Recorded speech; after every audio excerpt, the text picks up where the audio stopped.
कई बार हम अपनी ज़िंदगी में हार जाते हैं क्योंकि हम उन बातों को शुरुआत ही में परमेश्वर को नहीं देते।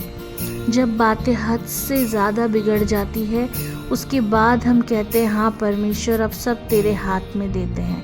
लेकिन परमेश्वर चाहता है कि आप शुरुआत ही में, अगर आपको ऐसा लग रहा है आपके साथ कुछ गलत हो रहा है, अगर आपको ऐसा लग रहा है कोई आपको इतना परेशान कर रहा है, डायरेक्ट इनडायरेक्ट, कोई भी चीज़, कोई भी पर्सन, कोई भी इन्वायरमेंट, कुछ भी अगर आपको ऐसा परेशान कर रहा है तो परमेश्वर चाहता है सबसे पहले आप हर एक परेशानी परमेश्वर से शेयर करें, उस पर छोड़ दें, क्योंकि परमेश्वर आपसे बहुत प्यार करता है। और अगर आपको कोई भी तकलीफ़ देता है तो ये परमेश्वर को नहीं अच्छा लगता, और पलटा लेने वाला सिर्फ़ और सिर्फ परमेश्वर ही होता है। मैं ये नहीं कहती आप उस पर्सन के लिए जिसने आपको दुखी किया है या कुछ भी सिचुएशन के लिए आप उसके लिए बद्दुआ मांगो या उसको श्राप दो, क्योंकि ये हमारे परमेश्वर ने हमें नहीं सिखाया है।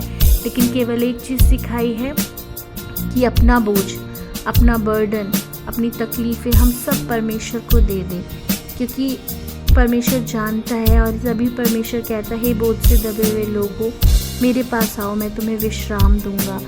तो परमेश्वर आज आपको विश्राम देना चाहता है, लेकिन क्या आप उसमें विश्राम करना चाहते हो? सवाल ये है। कई बार हमें वो डिप्रेशन की कंडीशन अपनी अच्छी लगने लग जाती है, हम खुद ही अपने आप को बहुत ज़्यादा दयालु परिस्थिति में देखते हैं, अपने आप पर दया करते हैं कि मैं बेचारी, मैं बेचारा। लेकिन परमेश्वर हमें बेचारा या बेचारी करके नहीं बुलाता, ना ही उस नज़र से देखता है।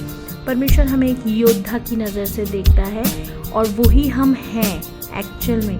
लेकिन अगर दुष्ट की किसी भी अटैक ने या परिस्थितियों ने हमें ऐसा बना दिया है जिसकी वजह से हम बहुत ज़्यादा निर्बल हो गए हैं, बहुत अकेले हो गए हैं, बहुत अकेलापन हमें फील होता है, बहुत कमज़ोर हम अपने आप को फील करते हैं, तो ये जानिए कि आपके अंदर जो है वो इस संसार में जो है उससे कहीं ज़्यादा सामर्थ्य है, और आपके अंदर परमेश्वर वास करता है। और आपको फिर से खड़ा होना है और फिर से अपनी आपको उस योद्धा की तरह, एक योद्धा के रूप में देखना है जिस रूप में आपको परमेश्वर देखना चाहते हैं। तो अपनी सारी परिस्थिति को परमेश्वर के आगे दे दो, क्योंकि उसको आपका ध्यान है।